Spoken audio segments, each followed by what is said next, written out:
Pipila ka karton sa condoms ug lubricants ang gipanghatag sa Bureau of Jail Management and Penology o BJMP ngadto sa mga persons deprived of liberty kon PDLs subay sa pagsaulog sa Valentine's Day sa Cebu City Jail Male Dormitory. Gihatagan usab og higayon ang mga minyo nga PDLs nga makagahin og pribadong oras sa ilang mga bana o asawa pinaagi sa conjugal visitation.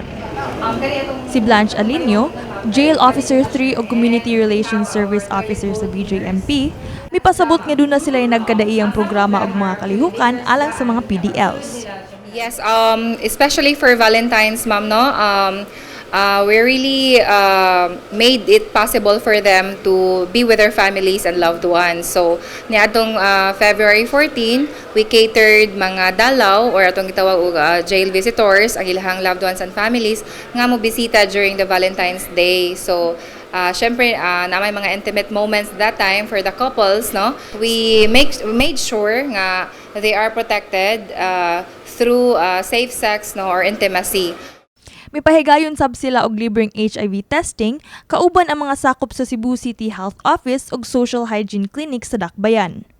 Ang Cebu City Jail Male Dormitory nagakandak mi og HIV testing kay sa lifestyle sa ato ang mga PDLs is kasagaran sila gyud number 1 maoy biktima ni ining maong virus kay makuha man ni sa multiple partners o sa drugs.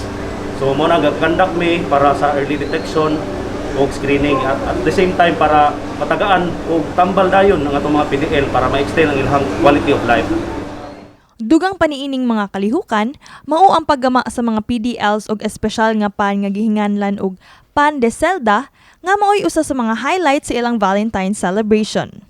Ang maong mga pan gipang apod-apod sa mga tunghaan sa Opera National High School nga mitambong sa fourfold advocacy campaign ug feeding program sa BJMP.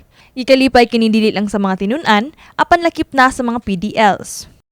Tayo ng mga punto bisan og ginagmay lang nga kuan na ba. Katabang ko nga to sa ban. Tayo ng tanan mga estudyante na opera inawat ko ninyo nga kamo magpadayon sa pagtungha. Bawaan ninyong base nga kami din mo maparihan na mo na amin din sulod sa Blandoan.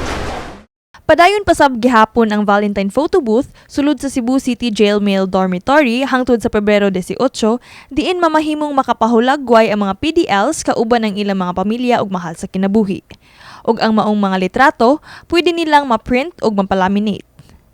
For our couples, actually ang ato ang City Jail nag-provide og free nga photo booth and nag-free sad ta sa ilaha og capture sa couples and kung kinsa tong ganahan nga mapa-picture sa atong photo booth, and then we also provide for them free printing as well as laminating sa ato nga mga photos. Kini si Queenie Joligon alang sa My TV Cebu.